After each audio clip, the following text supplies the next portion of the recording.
Tantor Audio, a division of Recorded Books, presents How to Get Over Your Ex in 90 Days by Jennifer Peel. Narrated by Stephanie Rose. Prologue. Jackson Montgomery is replacing Steve Jones as vice principal of Riverton High School. There it was, in black and white. I was so proud of my guy. Although he could have given me a heads up. A girlfriend shouldn't have to read about her boyfriend's promotion in the Riverton Record. But I understood why he had to keep it confidential. I had already forgiven him by phone, and I was looking forward to him making it up to me when he came over for dinner later. He said he needed to talk to me about something important. I made a mental note to pick out my wedding dress. We had already named the 4 children we were going to have: Bear, Nick, Bryant, and Liliana. Jackson was a huge Alabama fan and had played football in high school, so I gave in and let him pick out the boys' names. I was also pretty accommodating with the girl's name, too. Liliana was his grandma's name, and we both adored her as much as she adored me. I smiled when I thought of how happy Miss Liliana was going to be when she found out that Jackson had finally proposed. She had been after him to do it for months. I don't think I had been dating Jackson for 2 months when she told him I was the one for him. He never denied it. He would always look at me with those soft brown eyes of his, with the long curled lashes that always seemed to have a hint of mischief in them, and say, "When the time is right." I wasn't pushing him for a proposal. We had only known each other for a year and had only been dating since October. Best 9 months of my life. But I wanted nothing more than to be Mrs. Jackson Montgomery. If ever 2 people were meant to be together, it was us. We'd met at a teacher-in-service workshop where we role-played how to deal with different disturbances in the classroom. The attraction was instant. As a drama teacher, I loved role-playing. And as a ham and former golden boy who had attended the high school where we taught, Jackson was all for giving it his best. He played the role of a lovesick teen boy that had a crush on his young teacher. That would be me. He wrote "Hot for Teacher" on his pad of paper and flashed it at me. I then had to break his heart with gentle firmness. Sometimes, for fun during last school year, he would walk by my classroom and flash me that note. I couldn't wait to get back to my job. I wondered how different work would be now since he wasn't teaching world and American history and coaching. I knew giving up his assistant football coaching position was going to be hard for him. But being in administration had always been his goal, or at least his father's. At 31, he was on the younger side for the position, but no one was more qualified than him. Not only was he brilliant, but he loved the kids, and they loved him, too. His new position probably meant we couldn't make out in the prop room anymore. That was going to be a bummer. I jumped up off the couch and checked the lemon, rosemary, garlic chicken and potatoes I had baking in the oven. It sure smelled good. I also peeked in the fridge at the chocolate-covered strawberries I was going to let him feed me later. I held my stomach and hoped I would always feel that anticipation deep in the pit of my soul when I was about to see him. I dashed to the bathroom in my small studio apartment and did a quick check in the mirror. I had braided my light brown hair romantically to the side and primed my lips with moisturizer. My green eyes were bright and told the story of how much I loved Jackson. I added a quick layer of mascara to my long, dark lashes and a tint of color on my cheeks. One thing I loved about Jackson was he was all about being casual. I looked down at my white t-shirt and cut-off jeans. It was the perfect outfit for him. When school started the next week, I would be missing my comfortable clothes and lazy summer days. I was adding an extra layer of lip gloss when there was a knock on my door. I smiled. He was early. I didn't waste any time. I rushed to the door and opened it with fervor. I didn't squander a breath before jumping in his arms and wrapping my legs around him and kissing him like I hadn't seen him in days. It had been less than 24 hours. I heard him laugh right before our lips met for their usual, long, slow dance. He held me to him nicely and walked us in and shut the door behind us with his foot. He was talented like that, or at least well-practiced. He could even unlock a door while holding me and kissing me like Well, like he meant it. As he kissed me deeper, I ran my fingers up through his perfectly styled chestnut hair. I could taste the cinnamon gum he had just chewed. He pulled me tighter against him, like he wanted to destroy the space between us. We had about made it to the couch when he released my lips abruptly. He groaned and squeezed me tighter. "You're making this hard on me." I smiled and looked into his eyes. They weren't their playful selves. "What do you mean?" He kissed me softly once and leaned his forehead against mine. "We need to talk." The way he said it was unlike him, unlike any way he had ever spoken to me before. I released my legs from around him and basically slid down his tall frame. He took my hand and led me to my sofa. We both sat down at the same time and faced each other. "Congratulations," I whispered. "I'm so proud of you." He ran his hand down my braid, but didn't smile like I thought he would. "What's going on?" I pulled on his tie to bring him in for another kiss. He barely brushed my lips. Okay, I knew something was up. We took our kissing seriously, like a gold medal, first place every time. "Jackson?" He took my hand and rubbed his thumb across it, back and forth and back and forth. He emptied his lungs in a tense breath. "Dr. Walters is planning to retire in 2 years. Dr. Walters was the beloved principal of Riverton High School. The superintendent has already mentioned to me that I could be in the run-in, but they want someone with a doctorate." "You're totally up for the challenge. All you have is 12 hours left and your dissertation." He was already working on his doctorate in education administration. "You say it like it's not a big deal." "Jackson, I say it like I believe you can do it. I know how difficult it will be. I had barely finished my master's the year before, and that was tough enough." "Then I hope you'll understand when I say that I need to quit messing around." "Sure, I get that," though I couldn't think of how he had been messing around. "If I want to reach the top levels of education administration in this state, I need to focus." "Tell me what I can do to help. I'll help you study, make you dinner every night, you name it." He gave me a smallish sort of grin. "You'll always be the best girlfriend I've ever had." I paused, not sure I heard him right. "What do you mean, had? Are you finally ready to change my title?" That's what he meant, right? "Presley," he sighed. "Maybe if we had met later." I pulled my hand away from his. I did not like where this was going. For a moment, I couldn't breathe. "What are you saying?" "I have goals. My father has goals for me. Now is the time for me to realize those. And dating you has become a distraction." I think I shook my head a dozen times, trying to figure out how to make that sound not as bad as it was. But there was no getting over how terrible of a thing that was to say to me. "I'm a distraction? I thought you loved me." "I do love you, but—" "No, Jackson. There are no buts when you love someone. Do you love me or not? Because I know I love you." He reached out to touch my cheek, but I scooted back. "Presley, with my new position comes extra responsibilities, and the district frowns on administrators dating teachers." "There isn't a rule against it." "It's an unwritten rule." "So, that's all you have to say to me?" I felt the tears forming, and I was doing my best to not let them present themselves. "Presley, I'm sorry. Maybe we can revisit us later down the road." "You can't put me on layaway, Jackson. You either love me like you mean it, or let me go." He paused for several long seconds. He shouldn't have had to think about it. That was my answer. I stood up and turned from him. The tears found their way down my cheeks. I hugged myself and tried to breathe. "Presley," he barely spoke above a whisper.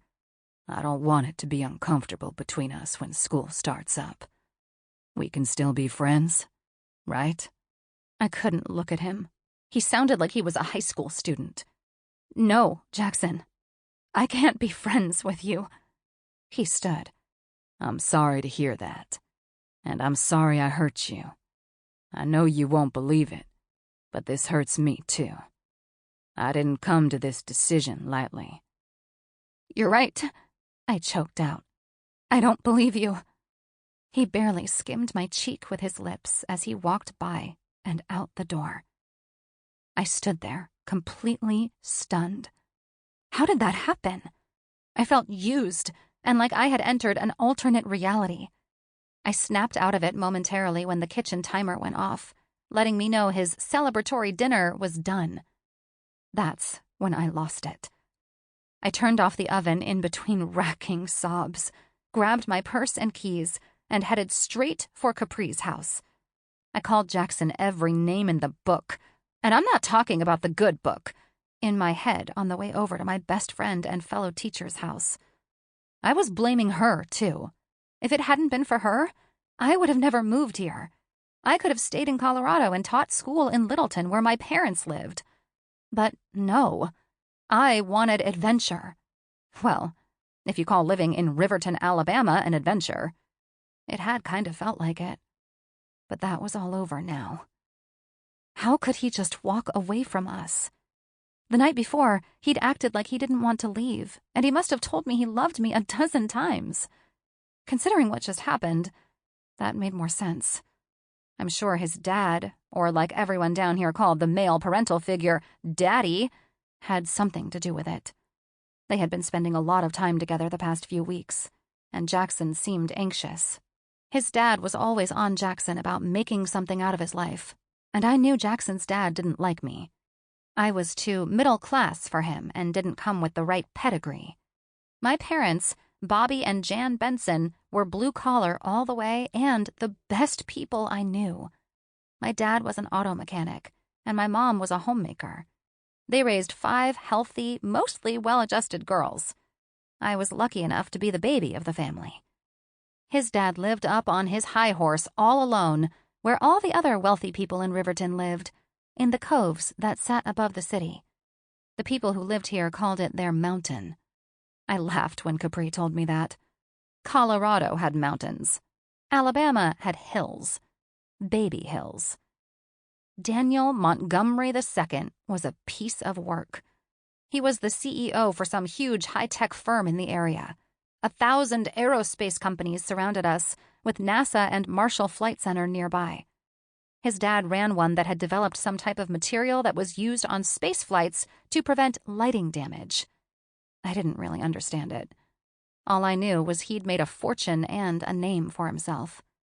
He expected his sons to do the same.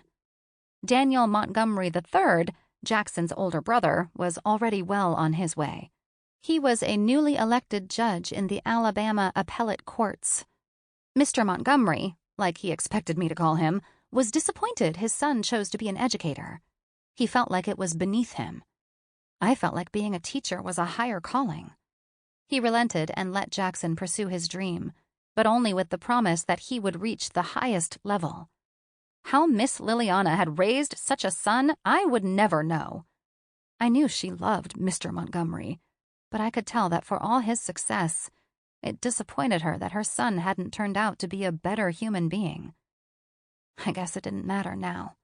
I would have nothing to do with any of their lives, except that Jackson was going to be my boss now.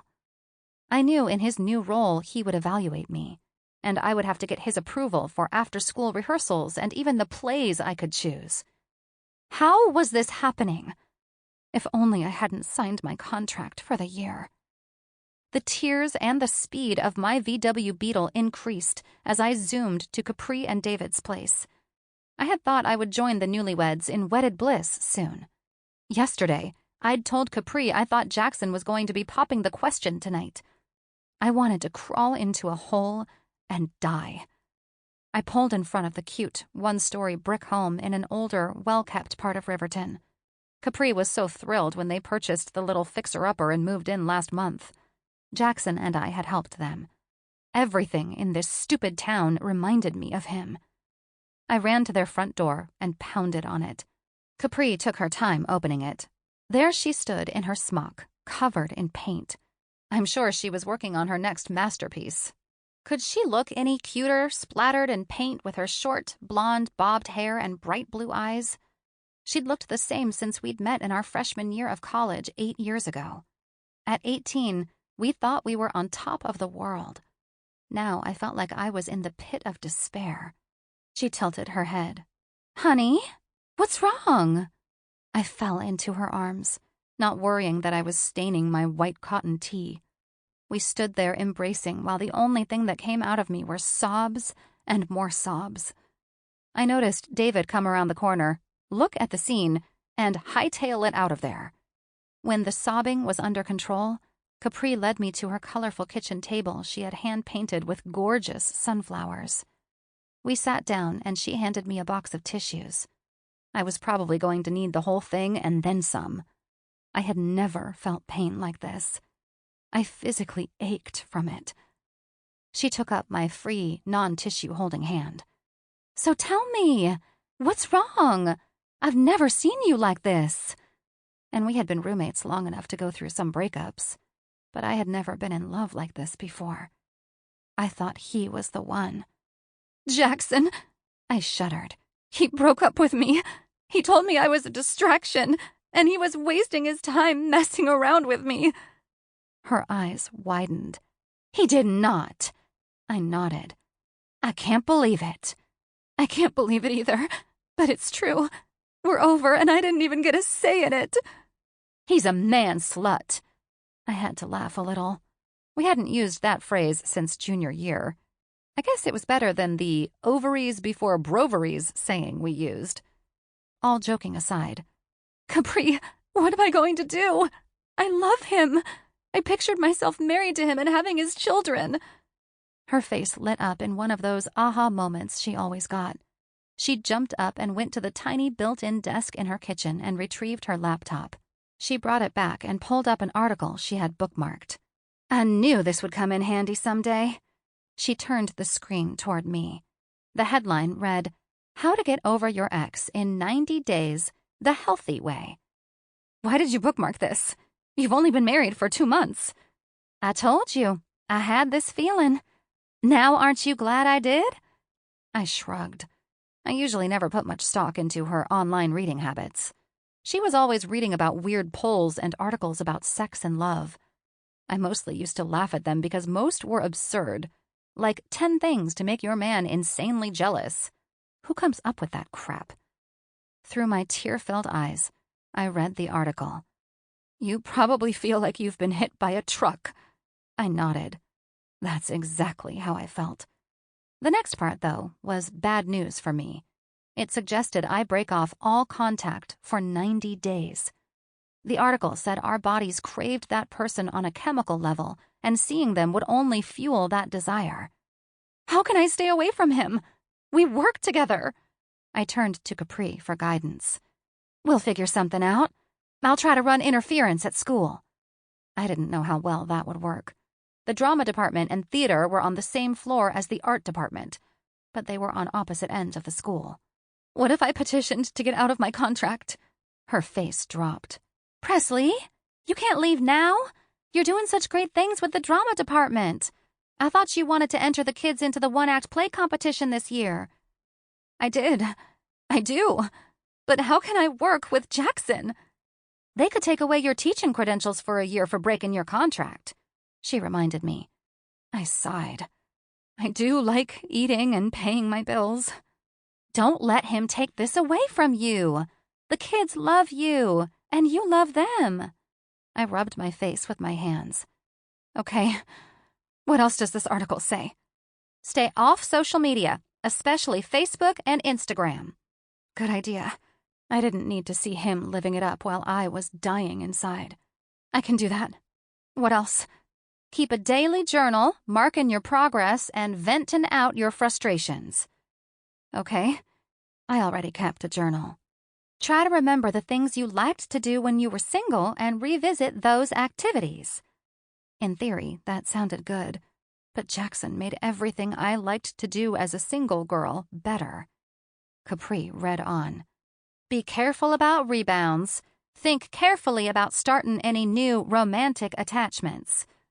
I couldn't even think about being with anyone else now. And wine. Lots of wine.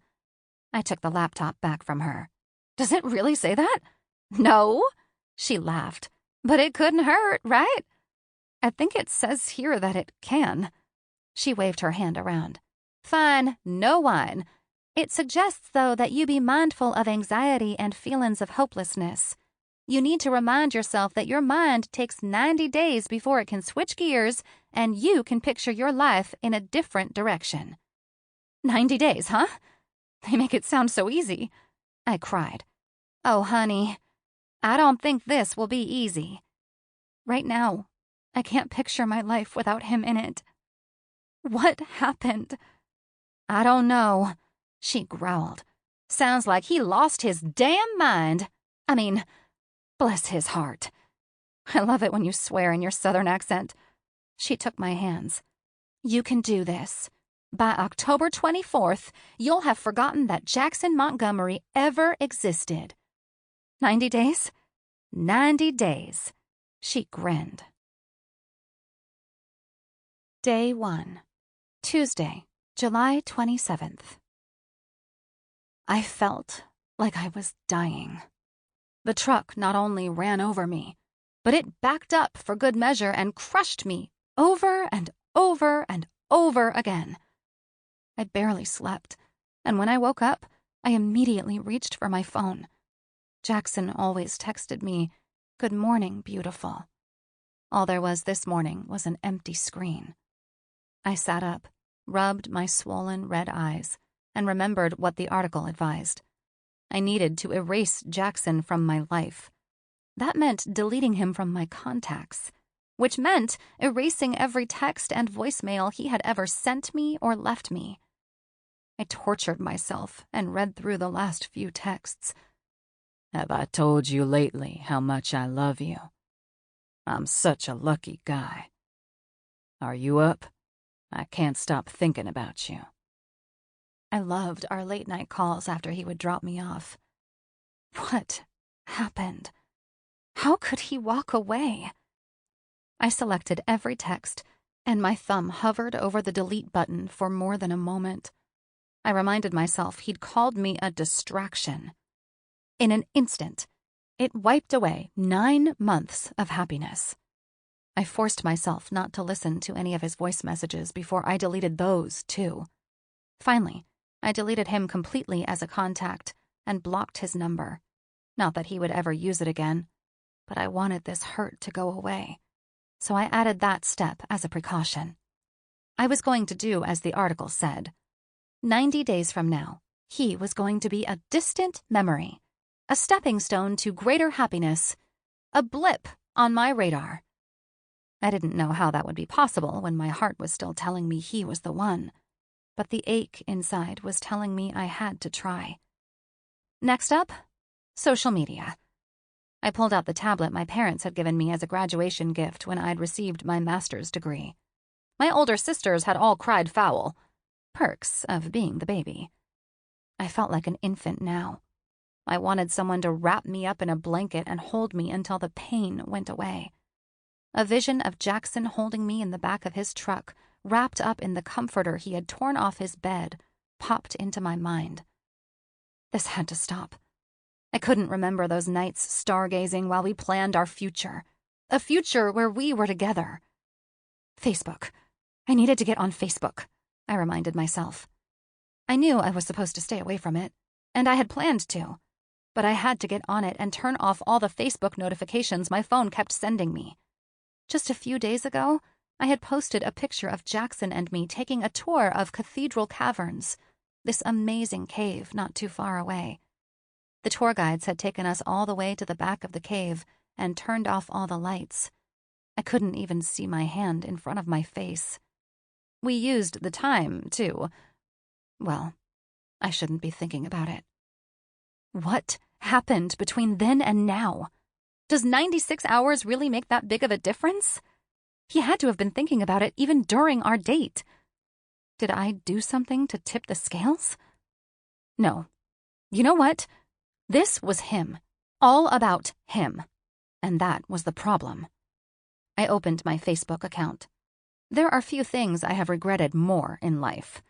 He didn't even have the decency to make his change of relationship status private. I was inundated with messages. What? PB&J have broken up? Say it isn't so.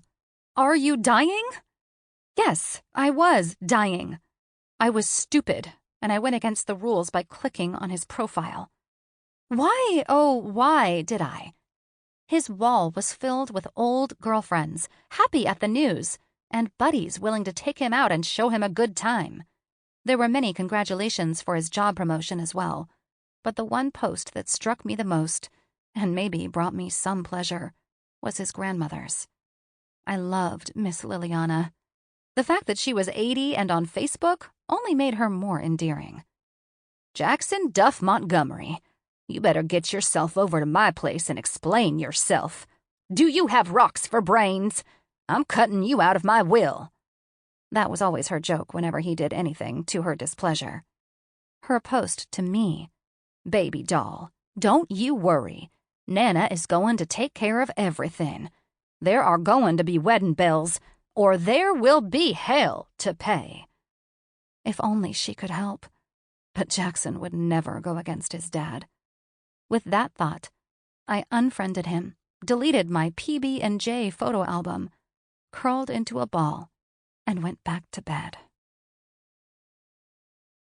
Day 2, Wednesday, July 28th. Dear Mr. Bingley, all my journal entries had started this way since I was a sophomore in high school, and Mrs. Green, my most beloved English teacher, unlocked the world of Jane Austen to me. I became a teacher because of her. She had this ability to unleash a writer in anyone. She gave me the courage to try out for my first play, and when I got the part, she sat in the front row with my parents. Men suck, suck, suck, suck, suck. That's right. How could you leave Jane just because Mr. Darcy told you she seemed indifferent, that her affections weren't what they were supposed to be? And so what if her family wasn't rich or well-connected? She really loved you, you pompous twit. How dare you leave her with hardly an explanation, especially since you told her things that made her blush in the dark of the cave, and you held her like she was your world, and you kissed the nape of her neck and whispered, I love you.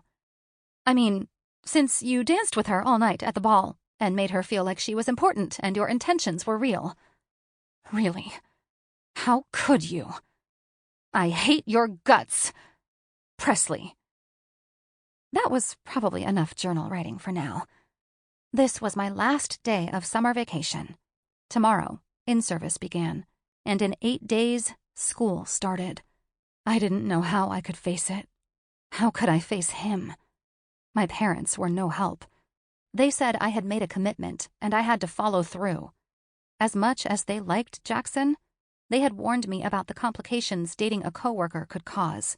Now, I was reaping the consequences. I threw off my covers. I couldn't waste another day in bed. My dad had reminded me I was a Benson, but I wanted to be a Montgomery. No, I was getting him out of my head. I had survived one day. Well, sort of. I looked around at all the used tissues and the remnants of the 24 chocolate-covered strawberries I ate last night. It was somewhat healthy. Dark chocolate was practically medicinal, and strawberries were an excellent source of nutrients. So I had a stomachache. It went well with the headache, not to mention the ache in the core of my chest. Last day of freedom. What do you want to do? I texted Capri. Sorry, PB. David took the day off so he could take me to the new exhibit at the Huntsville Art Museum. Do you want to come with us? I didn't need to hear her voice to know she was begging me to say no. She wanted to spend the day with her husband. I couldn't blame her. But in my head, I wished them and their cute, love-filled marriage to the fiery depths. Have fun. I'll pick you up for the retreat at 8 tomorrow morning. Someone had the bright idea that our training should be more like a retreat. I thought it was brilliant until a couple of days ago. I was looking forward to sneaking off with you-know-who in the woods, maybe taking a dip in the lake under the dark of night. I hated him. Showering seemed like... Sample complete. Ready to continue?